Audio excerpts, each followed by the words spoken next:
अवकाळी पावसाचा द्राक्ष पिकाला फटका, शेतकरी आर्थिक संकटात.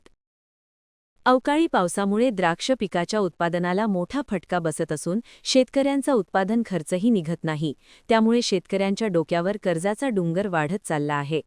चांदवड तालुक्यातील वडनेर भैरव हा परिसर द्राक्षांची पंढरी म्हणून ओळखला जातो.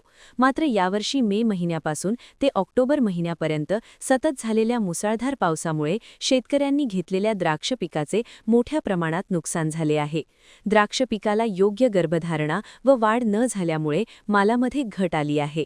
तसेच एकरी सुमारे 3 लाख रुपये खर्च करून 100 क्विंटल उत्पादन अपेक्षित होते. मात्र प्रत्यक्षात अवघे 12 ते 15 क्विंटल उत्पादन एकरी मिळत आहे. त्यामुळे केलेला एकरी 3 लाख रुपयांचा खर्चही निघत नाही, अशी शेतकऱ्यांनी नाराजी व्यक्त केली आहे.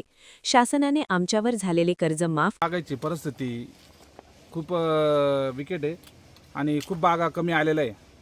70-80% बागा कमी आलेला आहे. तुम्ही बागाची परिस्थिती बघू शकता. एकरमध्ये 12, 13, 15, 20 क्विंटलच्या वरती माल नाही.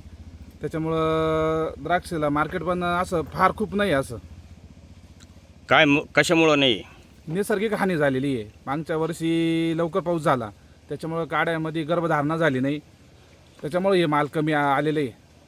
आणि आमची अशीच अपेक्षा आहे का सरकारने कर्जमाफी करावी.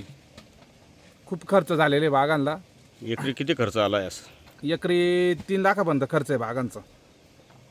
आमची त्याच्याकरता अशी अपेक्षा आहे का सरकारनं कर्जमाफी करावी. एकरी किती उत्पन्न निघलं सध्या? सध्या एकरी 50-60 हजार लाखाच्या आताच उत्पन्न आहे सगळं. काय अपेक्षा काय तुमची? नाही, आमची अपेक्षा काय नाही. सध्या सरकारने कर्जमाफीच करावी अशी आमची अपेक्षा आहे सगळ्या शेतकऱ्यांची.